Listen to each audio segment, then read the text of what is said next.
आदाब, इस्तकबाल है। आप देख रहे हैं प्राइम डिबेट। मैं हूं आपके साथ अबू हुरैरा। मुल्क में कोरोना के मामले रोज बरोज बढ़ते जा रहे हैं। इस बीच अनलॉक 1 में सरकार ने अवाम को बड़ी राहत दी है। 2 माह से बंद बाजार और दुकानें खुल गए हैं। ट्रांसपोर्ट की आवाजाही शुरू हो गई है। लोगों का कारोबार कुछ हद तक चल निकला है। लेकिन इस बीच मुल्क में बढ़ रहे कोरोना के मामलों से अवाम खौफ में है। एक तरफ कोरोना का बड़ा खतरा है तो दूसरी तरफ कारोबार, बाजार और पेट भरने की फिक्र सता रही है। अनलॉक 1 से अवाम को राहत तो जरूर मिली है, लेकिन खतरा मजीद बढ़ गया है। आज इसी पर हम तफसील से बात करेंगे। बहुत खास मेहमान भी मेरे साथ प्राइम डिबेट में जुड़ रहे हैं, लेकिन सबसे पहले यह रिपोर्ट देखिए।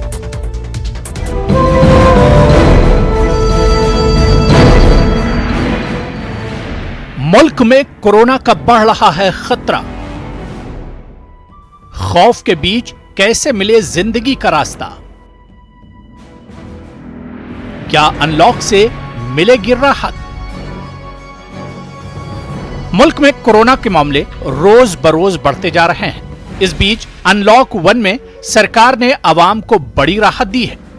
2 माह से बंद बाजार और दुकानें खुल गए हैं। ट्रांसपोर्ट की आवाजाही शुरू हो गई है। अनलॉक 1 के लिए वजारत दाखिला ने नई गाइडलाइन जारी की है।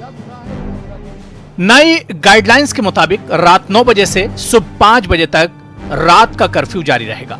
जो जरूरी चीजें हैं इनके लिए कोई कर्फ्यू नहीं रहेगा। पहले ये शाम 7 से सुबह 7 बजे तक था।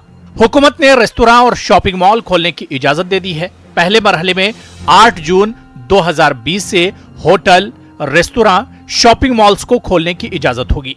अनलॉक के दूसरे मरहले में स्कूल, कॉलेजेस को खोलने पर गौर किया जाएगा। यह फैसला जुलाई माह की सूरत हाल के मुताबिक लिया जाएगा।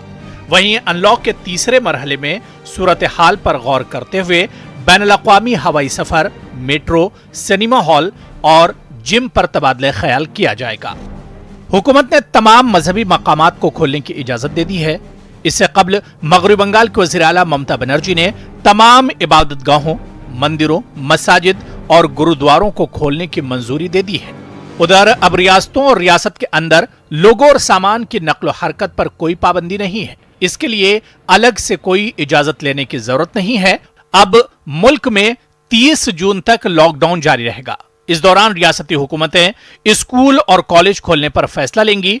इस दौरान कंटोनमेंट जोन पर पाबंदी जारी रहेगी। मरकजी हुकूमत ने लॉकडाउन में कई बार तौसी की, हालांकि इस बार मजीद लॉकडाउन में छूट दी गई है। वजारत दाखिला ने कंटोनमेंट जोन के बाहर के इलाकों को फिर से खोलने के लिए नए अहकामात जारी किए हैं। नया हुक्म 1 जून से नाफिज हो चुका है और 30 जून तक मौसर रहेगा। इस दौरान इक्तिसादी सरगर्मियों पर फोकस रहेगा। यानी अनलॉक 1 से लोगों को बड़ी राहत मिली है। लोगों का कारोबार भी कुछ हद तक शुरू हो चुका है। लेकिन इस बीच मुल्क में बढ़ रहे कोरोना के मामलों से अवाम खौफ में है। एक तरफ कोरोना का बड़ा खतरा है तो दूसरी तरफ कारोबार, बाजार और पेट भरने की फिक्र सता रही है। अनलॉक 1 से अवाम को राहत तो जरूर मिली है, लेकिन खतरा मजीद बढ़ गया है। सवाल यह है कि क्या बढ़ते कोरोना के हालात में अनलॉक से हालात मजीद अबतर और खराब नहीं होंगे? क्या अवाम अब कोरोना से इतने बेदार हो चुके हैं कि वो इतने बड़े खतरे का खुद मुकाबला कर सकेंगे? मुल्क के अवाम को अब भी ये बात जहन में रखने की जरूरत है कि कोरोना को एहतियात से ही शिकस्त दी जा सकती है। यानी जरा सी बेएहतियाती हमें बड़ी मुसीबत में डाल सकती है। Bureau report, news 18 Urdu. तो एक तरफ मुल्क में कोरोना वायरस का खतरा बढ़ता जा रहा है। रोज बरोज हालात अबतर होते जा रहे हैं, बिगड़ते जा रहे हैं। अब सवाल ये उठता है कि क्या बढ़ते कोरोना के हालात में अनलॉक से हालात मजीद बिगड़ेंगे नहीं और खराब नहीं होंगे? इस अनलॉक से कोरोना को और खतरनाक होने का मौका मिलेगा। इस पर जाहिर सी बात है कि अब सवाल यही उठ रहा है कि एक तरफ कोरोना के मामले बढ़ रहे हैं तो दूसरी तरफ आखिर ये इतनी बड़ी राहत आवाम को क्यों दी जा रही है? इसी को आज हम प्राइम डिबेट में समझने की कोशिश करेंगे कि एक तरफ इतना बड़ा खतरा है और दूसरी तरफ हम लगातार राहत देते जा रहे हैं। आखिर 2 महीने के लॉकडाउन से हमें हासिल क्या कुछ हुआ है, क्या कुछ रिजल्ट, क्या कुछ आउटपुट निकल रहा है 2 महीने के लॉकडाउन से, इसे भी हम समझने की कोशिश करेंगे। प्राइम डिबेट पे आज मेरे साथ बहुत खास मेहमान जुड़ रहे हैं। बहुत जल्दी अपने मेहमानों का आपसे तारुफ करा देता हूं। मेरे साथ आम आदमी पार्टी के स्पोक्स पर्सन और एमएलए आतिशी जी मेरे साथ जुड़ी हुई दिल्ली से। आतिशी जी, बहुत इस्तकबाल है आपका न्यूज 18 उर्दू में। सुदेश वर्मा जी स्पोक्स पर्सन है बीजेपी के, वो भी मेरे साथ जुड़े हुए हैं। सुदेश वर्मा जी, आपका भी सर बहुत इस्तकबाल है। मेरे साथ अरविंद वाजपेयी साहब नायब सदर हैं एलजेपी के और अक्सर मेरे साथ डिबेट में जुड़ते हैं। अरविंद वाजपेयी साहब, आपका भी सर बहुत इस्तकबाल है न्यूज 18 उर्दू में। और मेरे साथ स्टूडियो में अभय उपाध्याय साहब जो कि एडिटर आउटपुट हैं न्यूज 18 के, वो भी मेरे साथ जुड़े हुए हैं। अभय जी, आपका भी बहुत इस्तकबाल है मेरे साथ जुड़ने के लिए और मेरा साथ देने के लिए। मैं सबसे पहले शुरुआत आतिशी जी आपसे ही करना चाहूंगा। आतिशी जी, एक तरफ तो लगातार हम देख रहे हैं कि लगातार मुल्क में कोरोना वायरस के जो मामले बढ़ते जा रहे हैं, बल्कि अब हम बात करें तो सिचुएशन और भी डेंजर हो गई है, खतरा बढ़ता जा रहा है। लेकिन दूसरी तरफ हम देखते हैं कि अनलॉक 1 या लॉकडाउन में हमने देखा कि इसमें अब नरमी दी जा रही है, लोगों को राहत दी जा रही है। क्या आपको लगता है कि एक कंफ्यूजन सा नजर नहीं आ रहा है?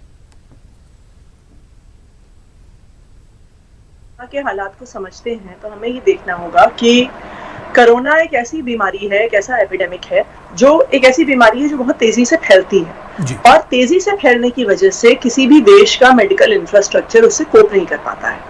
लेकिन अगर आप कोरोना को दूसरी तरफ देखिएगा तो ये एक ऐसी बीमारी है जिसमें से 5% केसेस बहुत सीरियस होते हैं। वो परसेंटेज वाइज बहुत बड़ी संख्या नहीं है, लेकिन जब वो सारे केस एक साथ आ जाते हैं तो मेडिकल इंफ्रास्ट्रक्चर कोप नहीं कर सकता। तो लॉकडाउन का मकसद देखिए, अगर एक बार आपके देश में कोरोना आ गया है, आपके शहर में कोरोना आ गया है और वो भी काफी बड़े स्केल पे आ गया है, उसके बाद आपको बस जो लॉकडाउन है ये आपको एक मौका देता है अपने मेडिकल इंफ्रास्ट्रक्चर को दुरुस्त करने का, अपने हॉस्पिटल्स में बेड तैयार करने का, क्वारंटीन सेंटर तैयार करने का, जिससे आप इंश्योर कर सकते हैं कि अगर कोरोना किसी को हो भी जाए तो उनको प्रॉपर इलाज मिल जाए और बीमारी बहुत सीरियस हालात में या किसी की जितनी कम से कम लोगों की मृत्यु हो उस बीमारी से, उसके लिए आपको तैयारी रखनी है। आप लॉकडाउन अनंत काल तक नहीं चला सकते हैं, क्योंकि देखिए आप और हम रोज कोरोना के आंकड़े तो देख रहे हैं, लेकिन इसके पैरेलल भी लॉकडाउन से जुड़े हुए बहुत सारे आंकड़े हैं। आप सिर्फ मेडिकल आंकड़े देख लीजिए तो जितनी महिलाएं अस्पतालों में डिलीवरी कराती हैं वो 20% कम हो गया है। जितने लोग कैंसर की कीमोथेरेपी लेते हैं उनको आज अपनी दवाइयां नहीं मिल रही हैं। HIV पॉजिटिव पेशेंट्स को अपनी एंटी रेट्रोवायरल मेडिसिन जो हेल्थ सेंटर से मिलती हैं वो नहीं मिल रही हैं। सारी इम्यूनाइजेशन, पल्स पोलियो कैंपेन, सब कुछ खत्म हो गया है। तो इस सब चीज की भी बहुत एक सीरियस हेल्थ कॉस्ट है।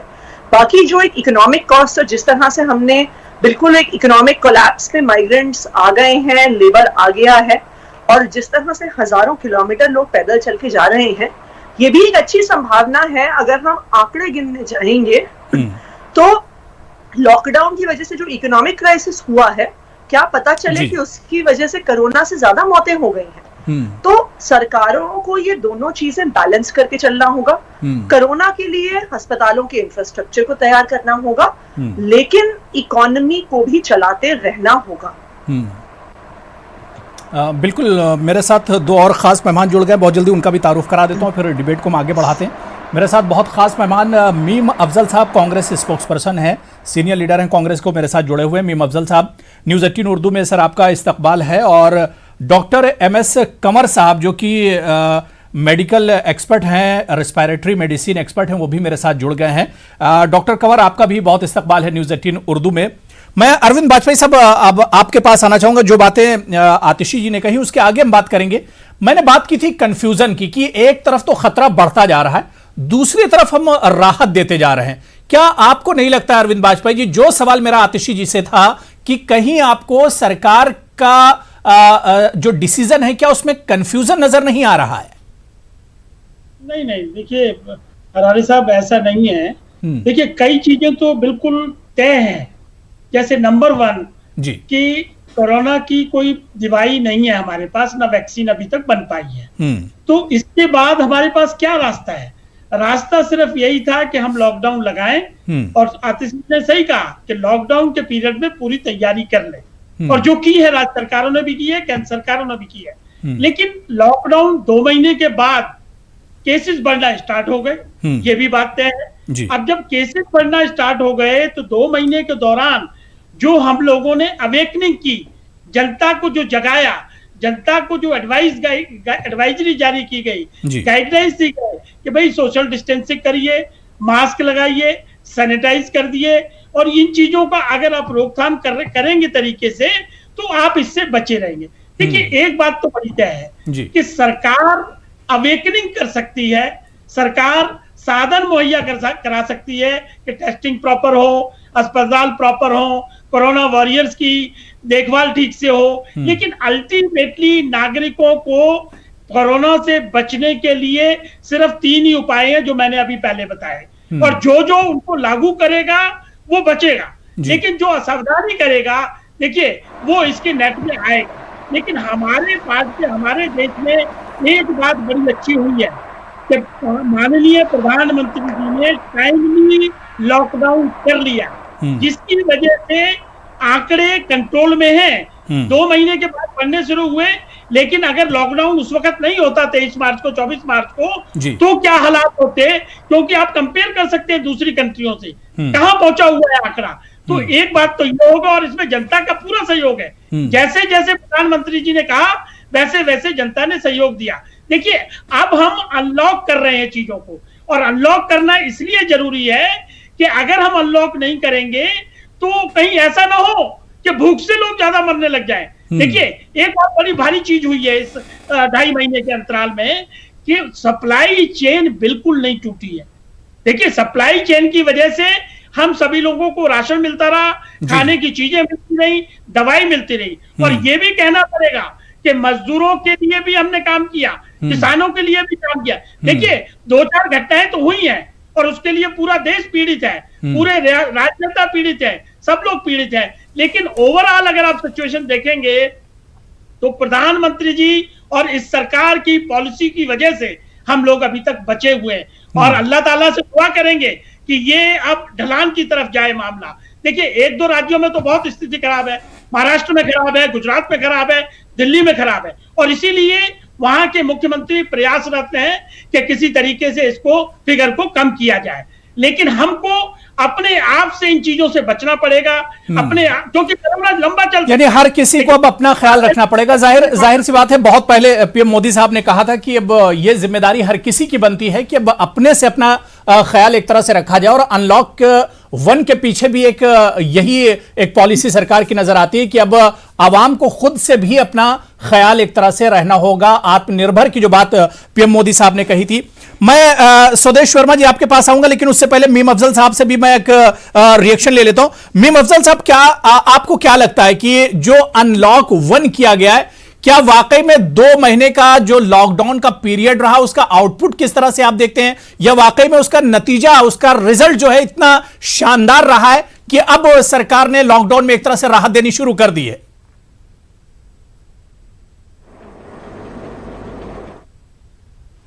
देखिए सारे प्रोसेस में किसी भी जगह पर शानदार का लफ्ज इस्तेमाल करना लफ्ज शानदार की बेइज्जती करना है।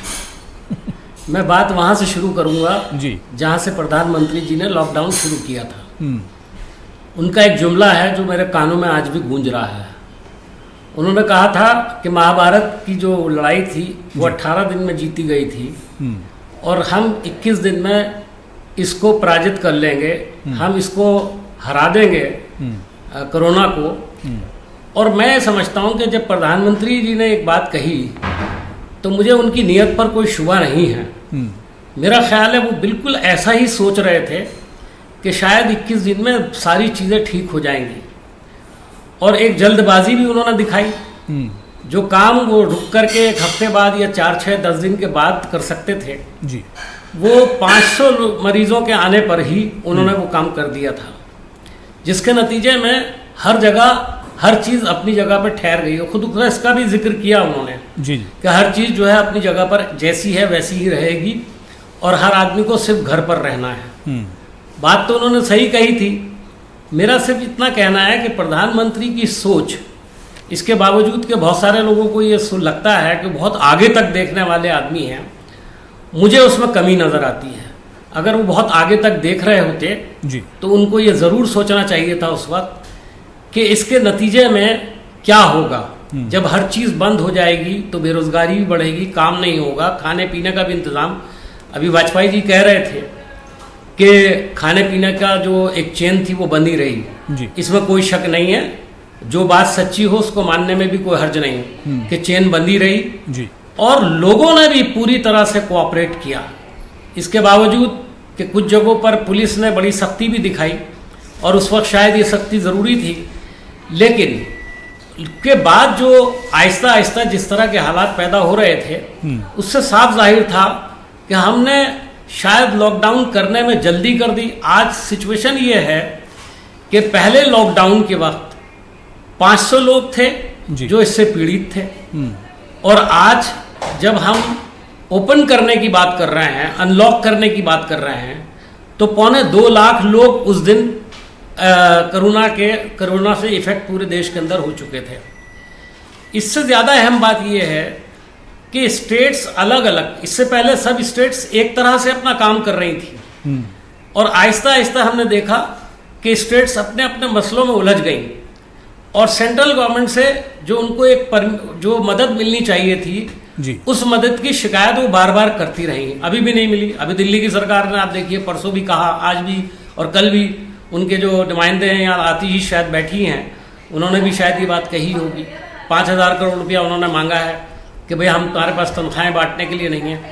अब जो मामला है वो कंफ्यूजन की तरफ जा रहा है, कुछ नहीं मालूम किसके पास कितने बेड्स हैं, कितने लोगों की तैयारी है कि स्टेट्स में क्या मीम अफजल साहब, क्योंकि मुझे ब्रेक पर जाना, मैं सुदेश वर्मा साहब क्योंकि बहुत देर से सबकी बातें वो सुन रहे हैं, मैं चाह रहा हूं कि सबका जवाब एक साथ उनसे ले लेता हूं। सुदेश वर्मा जी, मीम अफजल साहब ने भी वही बात कही और इससे पहले आतिशी जी ने भी वही बात कही कि थोड़ा सा जो डिसीजन सरकार जो फैसले ले रही है उससे लग रहा है कि कहीं ना कहीं थोड़ा सा कंफ्यूजन है, फैसले लेने के पीछे सरकार कंफ्यूज नजर आ रही है।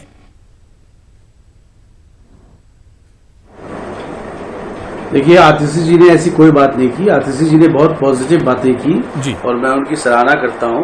उन्होंने चीजों को बहुत पर्सपेक्टिव में रखा है, क्यों लॉकडाउन किया गया, इसके क्या फायदे हुए, लेट होता तो क्या होता, और यही अप्रोच होना चाहिए कि हम किसी महामारी से लड़ रहे हैं, आपस में लड़ने के लिए थोड़ी नहीं ये वक्त है। वाजपेयी जी ने भी उस चीज को और एलेबोरेट करके समझाया कैसे सरकार ने अपना कार्य किया। नीम अफजल जी जो बोल रहे, देखिए, वो कांग्रेस पार्टी के स्टैंड रहा था। अभी तक तो हम यही सोच रहे थे कि हमने लॉकडाउन पहले क्यों नहीं किया, यही बोलते रहे, राहुल गांधी जी यही बोलते रहे, पहले क्यों नहीं किया। आपने देखा कि जब लॉकडाउन हुआ था, ठीक है, उस समय जब पैंडेमिक डिक्लेयर किया WHO ने, उसके बहुत पहले से ही हम लोग सजग थे। ये बहुत कम देश था जो सजग था, बहुत पहले से ही स्क्रीनिंग कर रहे थे। हर एक एयरपोर्ट में, 21 एयरपोर्ट में स्क्रीनिंग हो रही थी और उस समय तक ऐसा था कि आप ट्रेस कर पाते लोगों को और क्वारंटाइन करके ऐसा माना जा रहा था कि 15 दिन का जो साइकिल है तब तक कोरोना का जो वायरस है वो दिख जाता है, उसके बाद उसको क्योर कर पाएंगे। कोरोना का वायरस इतना अपने आप को बदल रहा है पूरे विश्व में, इसकी कल्पना कोई राजनीति नहीं कर सकता है। और आपको पता है एसिम्प्टोमेटिक केसेस इतना ज्यादा हैं, आपको नहीं पता कि हम कोरोना सफर कर रहे हैं या आप कोरोना सफर कर रहे हैं। अनलेस कितना क्रिटिकल स्टेज हो जाता है, जब आपको सांसों की प्रॉब्लम होने लगती है, तो आप फिर डॉक्टर के पास जाना चाहते हैं क्योंकि आपको लगता है कि अब तो हमें जाना ही है। नहीं तो बहुत लोग हैं, बहुत लोग क्योर भी हो गए होंगे, क्योंकि आप देखिए जितने लोग कोरोना से ग्रसित हो रहे हैं उतने ही लोग क्योर भी हो रहे हैं। आप अगर डेटा देखें तो, और पूरे विश्व के डेटा को अगर आप देखें, क्योंकि तो सवाल मीम अफजल साहब ने भी इसी वजह से उठाया कि एक तरफ तो कोरोना के केसेस बढ़ते जा रहे हैं, 2 महीने का रिजल्ट क्या है? 2 महीने जो आपने पूरे मुल्क को बंद कर दिया, लॉकडाउन कर दिया, उसका नतीजा क्या है? केसेस तो कम नहीं हुए। बात में आ रहा हूं, उनके बात पर आ रहा हूं। इस आंकड़े को समझना आपके दर्शकों के लिए बहुत जरूरी है, इसलिए मैं ये आंकड़ा दे रहा हूं, क्योंकि आंकड़े झूठ नहीं बोलते। सघन आबादी वाला देश है हमारा, हम लोग बहुत प्रॉस्पेरस कंट्री नहीं है। अगर आप कंपेयर करिए अमेरिका के साथ, इटली के साथ, जर्मनी और यूके, फ्रांस के साथ, तो अगर आप उनसे कंपेयर करेंगे तो 1 लाख में जो हमारा फेटेलिटी रेट है वो 0.53 है, आधा से थोड़ा सा ज्यादा। जबकि आप यूके का कंपेयर करेंगे तो 50 है। आप देखिए कंपैरिजन, जबकि ये बहुत संपन्न देश हैं। तो हम ये लड़ाई बहुत अच्छे से लड़ रहे हैं और अच्छे से लड़ सकते हैं, और जैसे अनलॉकडाउन शुरू हुआ है उसमें राज्यों को वो लिबर्टी है कि वो कैसे सोचते हैं। जैसे देखिए आज अरविंद केजरीवाल जी ने एक ऐप बनाया जिसे बता रहे हैं कहाँ बेड होगा कहाँ नहीं होगा। ऐसे इनोवेशन से ही आप जीत पाएंगे, क्योंकि अगर बेड का किसी को प्रॉब्लम है तो उस ऐप में जाके देख सकते हैं। ऐसा इनोवेटिव चीजें आनी चाहिए। मैं इसलिए देखिए हम लोग क्रिटिक हैं, लेकिन जब कोई ठीक काम करेगा तो हम लोग उसकी बड़ाई करनी चाहिए, और लोग भी इसको करें, बीजेपी शासित प्रदेश भी इसको करें, जैसे क्राइसिस ना हो। तो नीम अफजल जी सिर्फ राजनीति कर रहे हैं। देखिए हम लोग ये लड़ाई लड़ रहे हैं, आपको जो ये आज सामर्थ्य मिला है देश को लड़ने का, ये सामर्थ्य इसलिए मिला ये लॉकडाउन सही वक्त पर हुआ और हम आज मेंटली तैयार हैं। और अगर एहतियात हम ले बीजेपी लगातार ये इल्जाम लगाती रही और सुदेश वर्मा जी भी कह रहे हैं यहाँ पर आपके साथ मौजूद हैं कि कांग्रेस लगातार इस मुश्किल घड़ी में भी कांग्रेस लगातार सियासत कर रही है।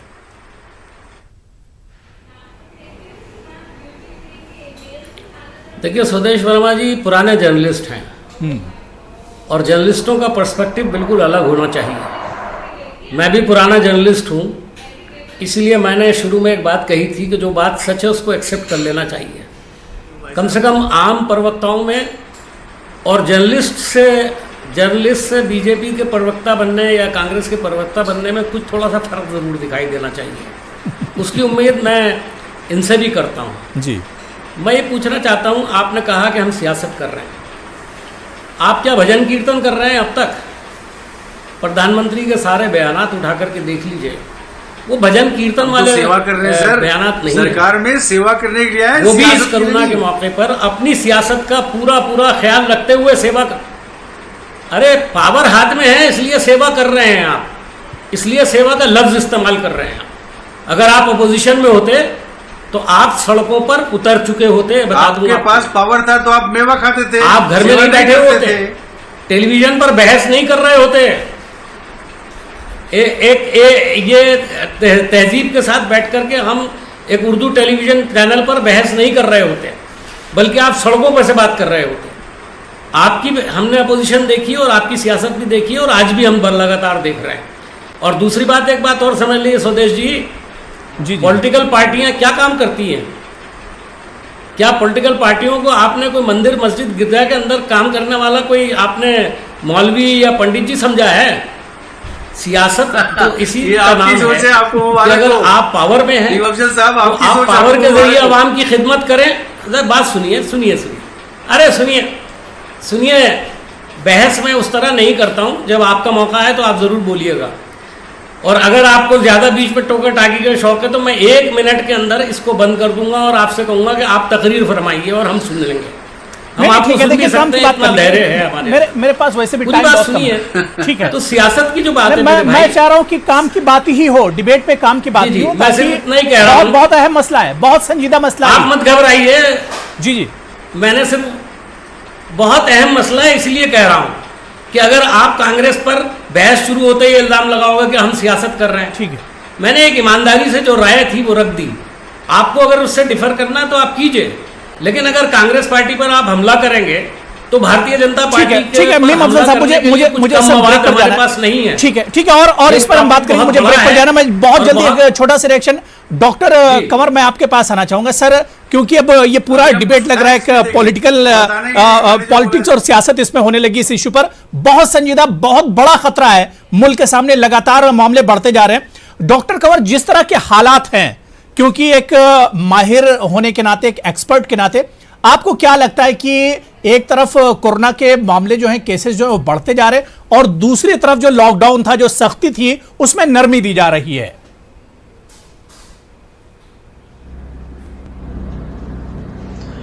देखिए, I am not a political person, तो मैं बिल्कुल साइंटिफिक बात ही करूंगा जी। जब लॉकडाउन हुआ तो मैं सोचता हूं कि बहुत ही अच्छा स्टेप था। अगर ना किया जाता तो हमारी तादाद केसेस की बहुत ज्यादा बढ़ती, कई गुना ज्यादा होती, और हमारी डेथ फिगर्स जो आपको 5,500 के करीब नजर आ रही है, ये बहुत ज्यादा होती, हो सकता है लाख तक पहुंच चुकी होती। सो वो बहुत ही टेक्निकल वॉर थी, एक तरीके से टेक्निकल स्टेप था, बहुत जरूरी था। इस तरीके से हम इसको सोशल वैक्सीन भी कहते हैं।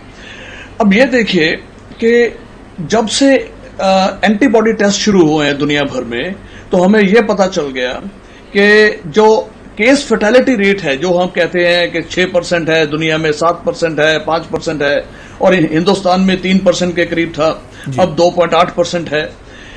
जब इन्फेक्शन सारा पता चला कि एंटीबॉडी टेस्टिंग से कि जो लोग इन्फेक्टेड, जो लोग सिम्टोमेटिक नहीं भी हैं, अच्छे भले चल फिर रहे हैं, उनको कहते हैं जी हल्के फुल्के कोई खांसी हुई, किसी को वो भी नहीं हुआ, अगर उनको भी जब काउंट किया गया एंटीबॉडी टेस्ट करके और आईजीजी देखा गया या आईजीएम देखा गया, उसमें ज्यादा थी, तो पता चला कि हमारा जो इन्फेक्शन फर्टिलिटी रेट है इंडिया में वो तकरीबन 0.5% है, जबकि यूएसए में भी तकरीबन इट्स समथिंग लाइक 3%, 2.8% के करीब है। तो जब इतना कम है तो एक तो दुनिया को राहत मिली कि भाई जितना हम डरते थे उतना डरने की जरूरत नहीं है। दूसरा ये है कि इकोनॉमिक रीजन की वजह से आपको लॉकडाउन तो खोलना ही था, there was no way out. लेकिन इससे एक फायदा और हो गया कि इस दौरान 2-3 महीने में लोगों को समझ पड़ गई कि वो जो 3 बड़े मेजर स्टेप होते हैं कि आपने मास्क यूज करना है, सैनिटाइज करना है हाथों को और डिस्टेंस बना के रखना है हर वक्त, ये चीजें दिमाग में ऐसी चली गई हैं कि उससे इन्फेक्शन रेट जो है वो हम कम करने में कामयाब हो रहे हैं। लेकिन उससे भी ज्यादा जरूरी एक चीज है जो कि हमें ख्याल रखना पड़ेगा कि हमारा केस नंबर जो है अभी भी 8,000 के ऊपर जा रहा है। हमारी कर्व कोई फ्लैटन नहीं हुई है, हमारी कर्व अभी भी ऐसे ऊपर जा रही है और ऊपर बिल्कुल क्योंकि मुझे ब्रेक पर जाना, अभी भी ब्रेक के बाद आऊंगा तो आपसे शुरुआत करूंगा। अब जाहिर सी बात है कि लोगों में एक बेदारी तो आ रही है, इस पर हम बात करेंगे, छोटा सा ब्रेक लेंगे, फौरन हाजिर होते हैं। तमाम मेहमान मेरे साथ जुड़े हुए। तो प्राइम डिबेट में आज हम बात कर रहे हैं अनलॉक 1 की, और सवाल यही उठ रहा है कि एक तरफ कोरोना के मामले बढ़ते जा रहे हैं, दूसरी तरफ क्या वाकई में राहत देना ये सरकार और इंतजामिया के लिए मजबूरी थी, जिस तरह के हालात एक तरह से बनते जा रहे हैं। इसी पर मेरे साथ बहुत खास मेहमान जुड़े हुए हैं। मैं ब्रेक के बाद अभय उपाध्याय जी आपसे शुरुआत करना चाहूंगा, क्योंकि ब्रेक पर जाने से पहले आपको मौका नहीं मिला था। जो बात ब्रेक पर जाने से पहले डॉक्टर कंवर कह रहे थे कि लोगों में कम से कम एक बेदारी आई है, 2 महीने जिस तरह से सख्ती बरती गई, उसके बाद हम देख रहे हैं कि मुल्क में कोरोना को लेकर, इस खतरे को लेकर लोगों में एक बेदारी है। देखिए, जिस तरीके से अब ये एक बहुत लंबा वक्फा उस तरीके से देखें तो आप गुजर चुका है। लॉकडाउन की जो बात हो रही थी हमारी, वहां से लेके 2 महीने का वक्त गुजर चुका है और लोगों के समझने के लिए काफी है कि हमें इसके साथ जीना है, रहना है और किस तरीके से अपने आप को तैयार करना है। डॉक्टर जो बता रहे थे, वो डॉक्टर साहब बता रहे थे तकनीकी पहलू इसका, आपको सैनिटाइज करना है हाथ को और बार बार आप धोते रहें और मास्क लगाएं, ये सब सारी चीजें अपनी जगह हैं। एक और बात जो जिस पर हमने चर्चा शुरू की थी कि क्या ये सरकार जो अनलॉक 1 है, क्या किसी कंफ्यूजन में उठाया गया स्टेप है? मुझको लगता है कि ये कंफ्यूजन में उठाया गया स्टेप नहीं है, एकदम से कैलकुलेटेड स्टेप है, क्योंकि इकोनॉमी की आप स्थिति देख रहे हैं। Long term foreign currency investment को लेके मूडीज की रेटिंग एक तकनीकी पहलू है वो भी, लेकिन BAA2 से BAA3 में आ गया और ये कुछ इशारा कर रहा है कि जो इन्वेस्टमेंट का जो माहौल है उसको लेके थोड़ी शंका पैदा हुई है बाहर के जो इन्वेस्टर्स हैं उनको लेके। तो इकोनॉमी थोड़ी डमाडोल हो रही है एक लंबे लॉकडाउन की वजह से, इसकी वजह से, और हमारे यहाँ भी आर्थिक गतिविधियों को शुरू करना है। तो सरकार के लिए आप इसको मजबूरी कह लें या एक जरूरी कदम उठाना कह लें, ये करना चाहिए, ये होना चाहिए, क्योंकि आपको एक बैलेंस एस्टैब्लिश करना होगा। जैसा कि डॉक्टर साहब बता रहे थे अभी, और सबको पता है, कोई वैक्सीन नहीं है, कोई मेडिसिन नहीं है। इन परिस्थितियों में हम आप इंतजार नहीं कर सकते कि ये पूरी तरीके से इरेडिकेट हो जाए, उसके बाद अपनी एक्टिविटीज को हम स्टार्ट करेंगे या उसको अनलॉक करेंगे। अब इसमें एक जो वो राजनीति का भी जो पहलू आता है, उसमें कांग्रेस से मीम अफजल साहब काफी सीनियर सियासतदान हैं, वो जो बात कर रहे हैं मैं इत्तेफाक रखता हूं उससे, क्योंकि आप विपक्ष में, विपक्ष की भूमिका है, अगर सरकार कोई काम कर रही है, कई पहलू होते हैं, कई बार उम्मीद से बढ़ के उसके परिणाम निकलते हैं, कई बार उम्मीदों के अनुरूप परिणाम नहीं निकलते। तो विपक्ष की एक भूमिका है लोकतंत्र में, जिसमें उनको बताना है कि भाई अगर आप इस काम को ऐसे करें तो बेहतर होगा। तो उसको ये करके आरोप लगाना कि सियासत हो रही है, मुझको नहीं लगता है कि वो सही है। अपनी भूमिका का निर्वाह कर रहे हैं, सरकार अपना काम कर रही है, और हम उस दोराहे पर खड़े हैं जहां पर कि आपको फैसला लेना है कि आपको लॉकडाउन की तरफ जाना है या अनलॉक की तरफ। बिल्कुल जाहिर से बात है कि सरकार के सामने भी एक तरह से चैलेंजेस बहुत बड़े हैं। मीम अफजल साहब, मैं आपके पास आना चाहूंगा। जो बातें अभी उपाध्याय जी ने कही हैं, इससे आगे हम बात करेंगे। मीम अफजल साहब, कांग्रेस एक तरफ बीजेपी कहती है कि कांग्रेस इतने मुश्किल हालात में भी सरकार के साथ खड़ी नहीं है, दूसरी तरफ कांग्रेस का यह कहना है कि कांग्रेस कहीं पर विरोध नहीं कर रही, मुखालफत नहीं कर रही है, बल्कि राहुल गांधी हो, सोनिया गांधी जी हो या कांग्रेस का कोई भी लीडर, ये तो सरकार को सुझाव दे रहे हैं।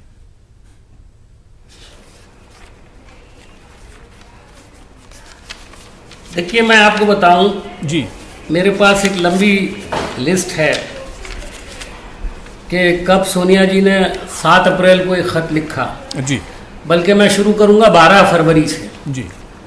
12 फरवरी को राहुल गांधी जी ने सबसे पहले मुल्क के अंदर, वो पहले लीडर थे जिन्होंने कोरोना के खतरे से सरकार को आगाह किया था जी।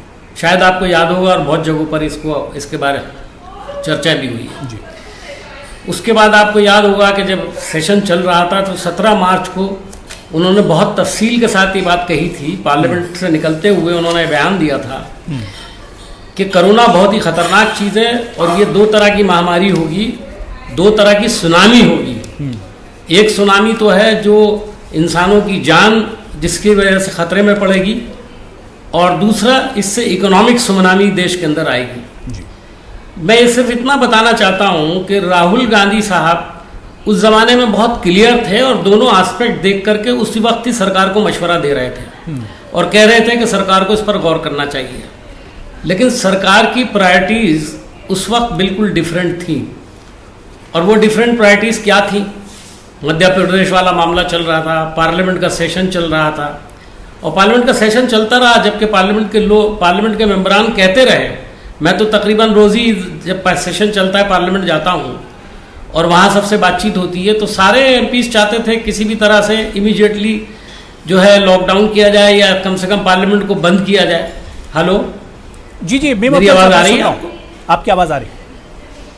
हेलो जी अफजल साहब, आपकी आवाज़ आ रही है? बीच में कोई डिस्टर्बेंस था तो मैं समझा शायद आवाज़ नहीं। जी जी, नहीं आवाज़ आ रही, कंटिन्यू। तो हमारा सिर्फ इतना कहना है, 7 अप्रैल को सोनिया जी ने एक चिट्ठी लिखी थी और उसमें 4-5 मशवरे दिए थे सरकार को। उन मशवरों पर सरकार ने कोई अमल नहीं किया। राहुल गांधी जी ने उसके बाद कहा कि 7,500 हज़ार गरीब लोगों पर डाल दीजिए। आज सारे इकोनॉमिस्ट इस बात को कह रहे हैं। ठीक है, सुदेश शर्मा जी इसका जवाब देंगे। आतिशी जी भी हमारे साथ जुड़ गए। आतिशी जी, जो बात अभी मीम अफजल साहब कह रहे थे ब्रेक पर जाने से पहले कि जो मरकज की जो सरकार है, सेंट्रल जो गवर्नमेंट है, वो नॉन बीजेपी की जो स्टेट में जहां पर सरकारें हैं वो एक तरह से खफा नजर आ रही हैं लगातार। चाहे आम आदमी पार्टी की दिल्ली की सरकार की बात करें, वेस्ट बंगाल की बात करें, महाराष्ट्र की बात करें, ये सरकारें लगातार एक तरह से मरकजी सरकार से, जो सेंटर की गवर्नमेंट है, उससे नाराज नजर आती। क्या ये सच्चाई है इसमें आतिशी जी? क्या वाकई में इस मुश्किल घड़ी में जो 7 सेंटर की गवर्नमेंट से मिलना चाहिए था सरकार से, वो वाकई में नहीं मिल रहा है? पक्ष है। एक तो ये समझना पड़ेगा कि ये एक बहुत मुश्किल घड़ी है पूरे देश के लिए जी। तो मैं व्यक्तिगत तौर पे मानती हूँ कि ये अलग अलग पार्टियों की सियासत का समय नहीं है कि हम विपक्षी पार्टी हैं, बहुत अच्छी बात, वो सत्ताधारी पार्टी है, तो ये शायद उसका समय नहीं है। और इसीलिए शुरू से लेके आज तक जो भी प्रधानमंत्री जी ने निर्णय लिए, हमने हमेशा साथ दिया है, पब्लिकली साथ दिया है प्रधानमंत्री जी का। हालांकि अब दिल्ली की सरकार एक ऐसी परिस्थिति में है जब दिल्ली की सरकार पे फाइनेंशियली बहुत असर पड़ा है लॉकडाउन का, और आज के दिन में दिल्ली को फाइनेंशियल सपोर्ट की जरूरत है। जैसा कि आप जानते हैं, अभी तक जो फाइनेंशियल पैकेज केंद्र सरकार ने अलग अलग राज्यों को दिया है, उस फाइनेंशियल पैकेज में अभी तक दिल्ली को कोई हिस्सा नहीं मिला है। इसलिए ही हमने केंद्र की सरकार के सामने 5,000 करोड़ की डिमांड को रखा है, और हमें पूरी उम्मीद है कि केंद्र सरकार उसे कंसीडर करेगी।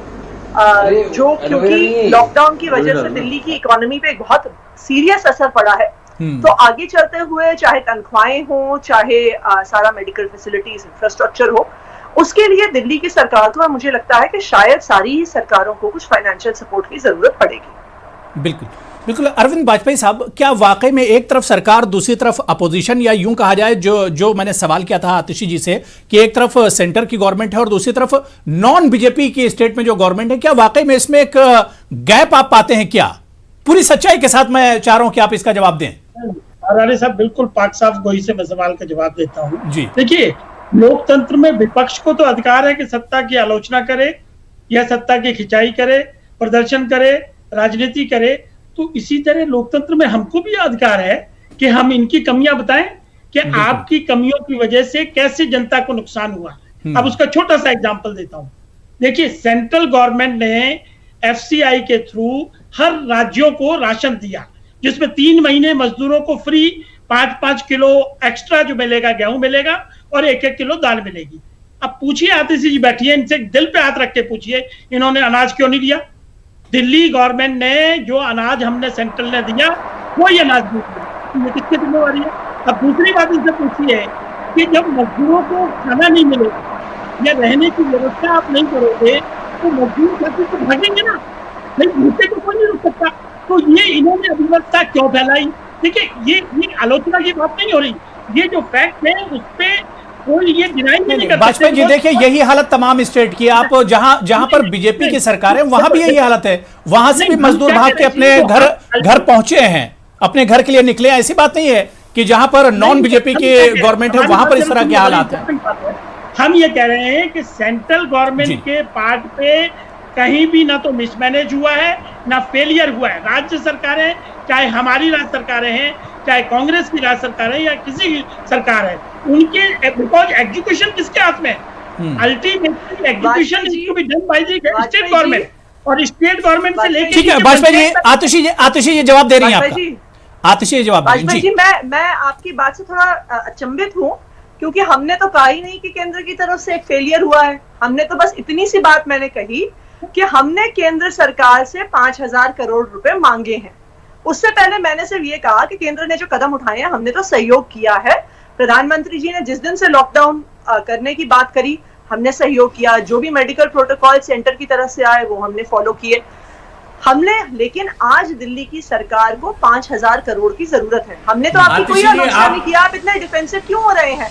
आप बता दीजिए कि आपकी केंद्र की सरकार जो हर राज्य की मदद कर रही है। ठीक है, मुझे और एक छोटे से ब्रेक पर जाना है, लेकिन सुदेश वर्मा जी से मैं देखिए सबके सवालों का जवाब सुदेश वर्मा जी के पास ही जवाब है, तो उनसे जवाब ले लेता हूँ। सुदेश वर्मा जी, जिस तरह से अब दिल्ली की सरकार कह रही है कि उसे 5,000 करोड़ का पैकेज चाहिए, उद्धव ठाकरे किसी एक दूसरे पैकेज की बात करते हैं, ममता बनर्जी को एक दूसरे पैकेज की जरूरत है।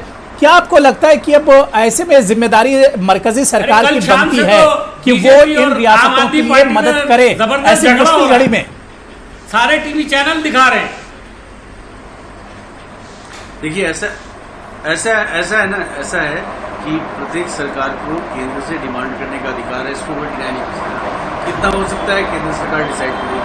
पार्टी की तरफ से मैं बताऊँ आपको, जैसे मुंबई में देखिए 1/3 केसेस मुंबई से आ रहे हैं, आज बहुत हालत खराब है। ये हम कुछ नहीं हो सकते, जनता है ना, वहाँ दूसरे पार्टी की सरकार है, इसका मतलब हम उसके क्रिटिकल हो जाए ऐसा नहीं है।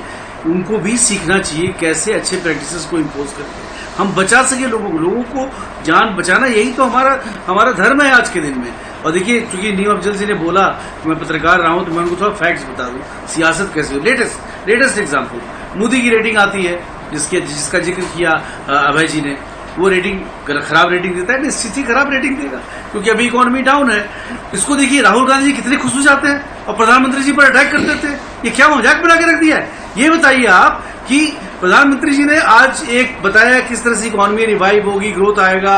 रविशंकर प्रसाद जी ने, हम लोग कॉन्फिडेंस देने का प्रयास कर रहे हैं, बता रहे हैं कैसे इकोनॉमिक रेल में आएगी, और एक व्यक्ति खुश हो रहा है। मैंने मोदी को अपोज करने के लिए आप देश को अपोज कर देंगे? ये थोड़ी तो शर्म होनी चाहिए कि आप देश के खिलाफ बोल रहे हैं। अरे पता है लोगों को खराब समय है, ठीक है, लोग अपने घरों में बैठे, मुझे ब्रेक पर जाना है। सुदेश वर्मा जी, मुझे ब्रेक पर जाना है, छोटा सा ब्रेक लेंगे, लेकिन ब्रेक से लौट कर आएंगे। डॉक्टर कंवर भी हमारे साथ जुड़े हुए, उनसे हम पूछेंगे आखिर इस खतरे से निपटा कैसे जाए, क्योंकि खतरा रोज बरोज बढ़ता ही जा रहा है। और जो माहिरीन है वो ये भी कह रहे हैं कि अभी ये पीक पर नहीं पहुंचा है एक तरह से कोरोना। तो प्राइम डिबेट में लगातार हम बात कर रहे हैं अनलॉक 1 की, कि आखिर ऐसी क्या जरूरत पड़ गई कि एक तरफ खतरा बढ़ता जा रहा है, दूसरी तरफ सरकार एक तरह से राहत दे रही। क्या वाकई में सरकार के सामने भी कोरोना एक बहुत बड़ा चैलेंज है और दूसरी तरफ इकोनॉमी को भी एक पटरी पर लाना है? इसी वजह से सरकार को यह बड़ा कदम और इंतहाई कदम उठाना पड़ा। तमाम खास मेहमान मेरे साथ जुड़े हुए। मैं ब्रेक के बाद डॉक्टर MS कंवर आपके पास आना चाहूंगा। सर, क्योंकि जो एक्सपर्ट हैं या आप लोग लगातार यही कह रहे हैं कि कोरोना अभी इंडिया में अपने पीक पर नहीं पहुंचा है, और दूसरी तरफ सर हम देखते हैं कि 2 महीने का जो लॉकडाउन का पीरियड है वो एक तरह से अब खत्म हो रहा है, धीरे धीरे लोगों को राहत दी जा रही है, तो क्या चैलेंज अभी आगे और बड़ा होगा और उसके लिए तैयारियां किस तरह से देख रहे हैं कंवर साहब?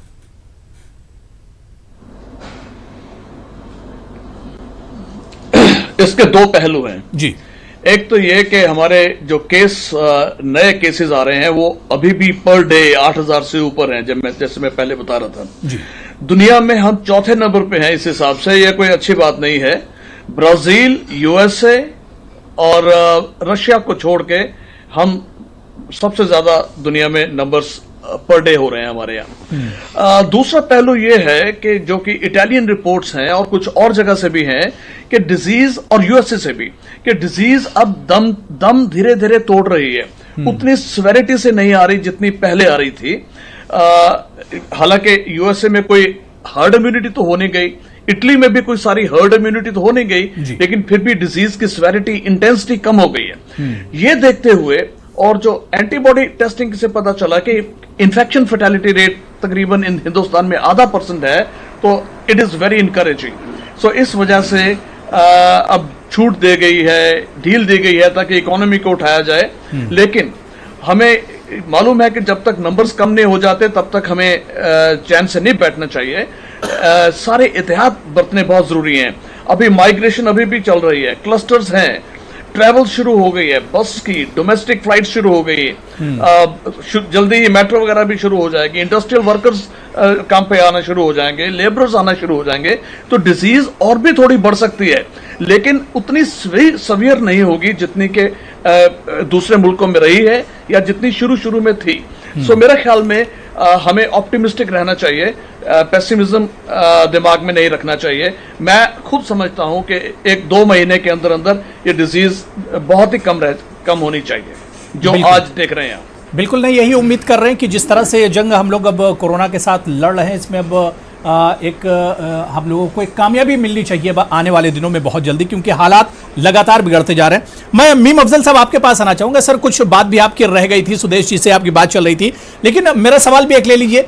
मीम अफजल साहब, क्या वाकई में जिस तरह से पीएम मोदी साहब ने कहा कि अब कोरोना के साथ ही एक तरह से रहना है, जो हमारे डॉक्टर्स हैं, जो माहिरीन हैं, वो भी यही कह रहे हैं, यानी हालात आगे और ज्यादा संगीन हो सकते हैं। क्या आपको लग रहा है कि जिस तरह से लॉकडाउन में अब राहत दी जा रही है, मतलब इसका यही है कि अब आवाम को एक तरह से खुद बेदार होना है, आवाम को तमाम जिम्मेदारी अपने ऊपर लेनी है, या दूसरे मानों में यूं कहा जाए, जो अपोजिशन लगातार कह रहा है कि सरकार जो है वो सीधे सीधे अपनी जिम्मेदारियों से भाग रही है?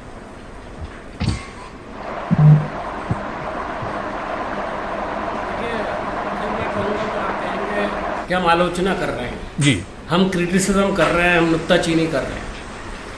जाहिर है कि जो सच बात है, अगर वो बोलना नुक्ताचीनी है तो आप इसे नुक्ताचीनी समझ लें। मैं आपको क्रोनोलॉजी बताता हूँ क्या थी।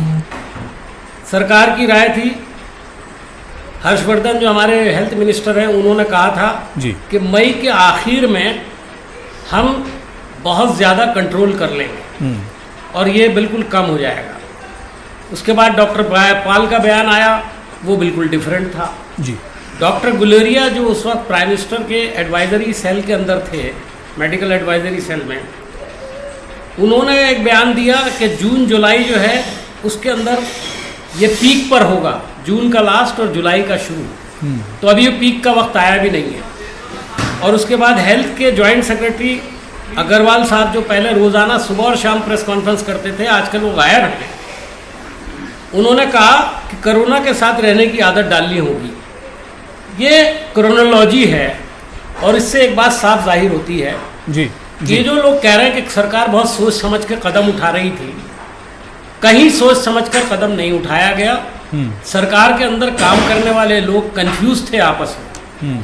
अभी डॉक्टर कमर ने कुछ बातें कही, मुझे ऐसा लग रहा है डॉक्टर कमर साहब जो हैं वो हमेशा अच्छे की उम्मीद करते हैं और डॉक्टर की हैसियत से ऐसा करना भी चाहिए, लेकिन सब खैरियत होने वाली है, इससे मैं समझता हूँ कि इस तस्वुर से ज़रा बचने की ज़रूरत है। खैरियत है नहीं, हालात बहुत ख़राब होते हुए दिखाई दे रहे हैं और लगातार सरकार जिस तरह से ऐलानात कर रही है।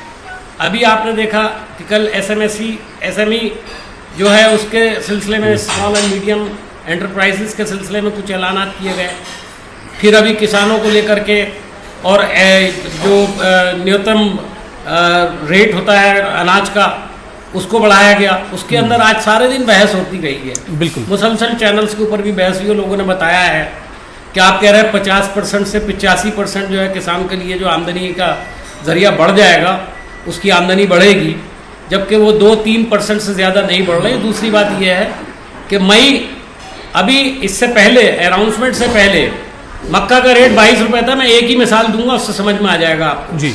22 रुपये मक्का का रेट था, लेकिन मार्केट में मक्का 12 रुपये में बिक रही थी। आज आपने अगर उसे बढ़ा भी दिया तो बिक तो नहीं रही ना वो। और सरकार कितना उठा रही है गेहूं और ये जो अशिया खुर्दनी है कितनी उठा रही है? Less than 5%। बाकी 95% तो उसे साहूकार के हाथ ही बेचना है, तो किसान को कुछ मिलने वाला नहीं है। बिल्कुल बिल्कुल। आप ऐलान पे ऐलान करते हैं, स्वदेश वर्मा जी इसका जवाब दे रहे हैं। मीम अफजल साहब स्वदेश जी इसका जवाब दे रहे हैं। टाइम इम्प्लीमेंटेशन भी ठीक तरीके से। स्वदेश वर्मा जी, कांग्रेस बार बार यही कह रही है, जो मीम अफजल साहब कह रहे हैं यही कांग्रेस भी कह रही है, अपोजिशन भी कर रहा है कि हिंदुस्तान में सरकार ने बिना सोचे समझे जो फैसले किए उसकी कीमत आज चुकानी पड़ रही है। स्वदेश वर्मा जी, देखिए कौन कितना रिस्पॉन्सिबल है। अभी आज ही ट्रेनों में मर गए, सर्वे आई है जो राहुल गांधी जी के रेटिंग को 0.58% देता है। 0.58% उनके स्टेटमेंट्स का राहुल गांधी जी की रेटिंग कुछ भी हो, अपनी रेटिंग की फिक्र करो ना। दूसरी सुन लीजिए, राहुल गांधी की फिक्र मत करिए, बता रहा हूँ मैं, ओपिनियन नहीं दे रहा हूँ, मैं फैक्ट दे रहा हूँ। जबान बंद नहीं कर सकते आप। हमारा सर्वे नहीं है, मैं कह रहा हूँ वो बीजेपी का सर्वे नहीं है, इंडिपेंडेंट एजेंसी का है। ये रेटिंग जो आप दे रहे हो ना, दूसरी बात मैं ये आप कहाँ से फैक्ट लाते हो ये हमें सब पता है। आप सोशल मीडिया में हैं तो आप काम करिए, बताइए किसका नहीं मिला, हम लोग खरीदेंगे। अरे भाई अपनी बात करो, गारंटी दी गई है तो सरकार खरीदेगी। आप बताइए कहाँ नहीं खरीदा जा रहा है, अपने रिस्पॉन्सिबिलिटी को निभाइए, अपोजिशन का पक्ष निभाइए, बताइए किस किसान का एमएसपी पर हम लोग खरीदेंगे। चलिए चिल्लाइए खरीदेगी। चिल्लाने से आप मसला हल कर सकते हैं, जरूर चिल्लाइए। बताइए, मैं आपको कहता हूँ रोज चिल्लाइए, हम लोग खरीदेंगे ना, रोज चिल्लाइए, विपक्ष का रोल करिए, ऐसे ही बोल दीजिए, आप जो मर्जी बोल दीजिए, आप लोग चिल्लाइए, ऐसे थोड़ी ना होता है। आप लोग चिल्लाने से अगर मसले हल हो जाते हैं तो अब तक तो आप पूरे देश का सारा मसला हल कर चुके। चिल्लाने से नहीं भैया, किसान ठीक हो गई थी, जवान चिल्लाने से। ठीक है, आप चिल्लाइए एक नहीं, ठीक है। मेरे हिसाब से या जो सिचुएशन है उस सिचुएशन के हिसाब से मुल्क के सामने जितनी बड़ी मुश्किल है, जितना बड़ा खतरा है, मेरे ख्याल से ऐसे में सियासत तो नहीं होनी चाहिए। जब अपोजिशन और सरकार मिलकर चलेंगे, जब ही कोरोना जैसे मुश्किल हालात से हम एक तरह से जीत सकते हैं, इस पर हम एक तरह से काबू पाया जा सकता है। लेकिन सरकार को अपने हिसाब से भी चलना है और अपोजिशन के जो मशवरे हैं उस पर भी एक तरह से अमल करना होगा, क्योंकि जाहिर सी बात है अपोजिशन सुझाव देता है। मैं आतिशी जी आपके पास आ रहा हूं, बहुत छोटा सा कमेंट, उसके बाद वाजपेयी जी आपके पास भी आऊंगा। आतिशी जी, क्या कुछ करने की जरूरत है ऐसी मुश्किल घड़ी में? क्या अपोजिशन और सरकार लड़ते रहेंगे और लोग ऐसी पिसते रहेंगे? क्या कुछ करने की जरूरत है? देखिए, मेरा तो मानना है कि ये, जैसा मैंने पहले भी कहा, ये राजनीति का समय नहीं है। ये फर्क नहीं पड़ता कि कौन कांग्रेस पार्टी में है, कौन बीजेपी में है, कौन आम आदमी पार्टी में है।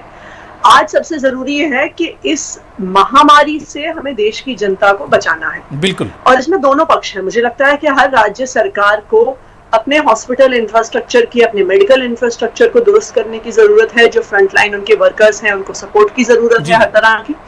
और दूसरी चीज, जैसे मैंने कहा, शायद अब स्टेट्स को सेंटर से फाइनेंशियल हेल्प की जरूरत है।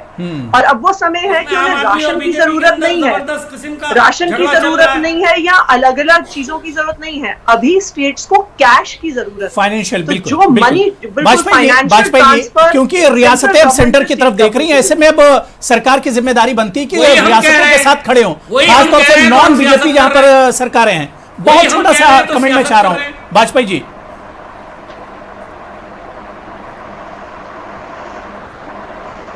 नहीं कर सकती है, लेकिन किस राज्य की कितनी रिक्वायरमेंट है। कोई राज्य बड़ा है जनसंख्या के क्षेत्र में, किसी की इनकम ज्यादा है, किसी के एक्सपेंसेस ज्यादा है, तो इन सब चीजों को देखते हुए बाकायदा राज्यों को पैसा दिया जाएगा। ये मोदी जी की सरकार है, लेकिन मैं एक बात पूछना चाहता हूँ मीम अफजल साहब, लेकिन पैसा कब दिया जाएगा, मदद कब की जाएगी? मुश्किल घड़ी अभी है। अभी जिस तरह से आतिशी जी बता रही हैं कि दिल्ली में हालात किस तरह के हैं, 5,000 करोड़ की उन्हें जरूरत है, या जिस तरह से ममता बनर्जी बार बार मांग कर रही है, उद्धव ठाकरे मांग कर रहे हैं, तो मुसीबत की घड़ी अभी है, मुश्किल के हालात अभी, और सरकार को अभी एक तरह से निकल कर आना चाहिए। जाहिर सी बात है, लड़ने झगड़ने से मसला हल नहीं होगा।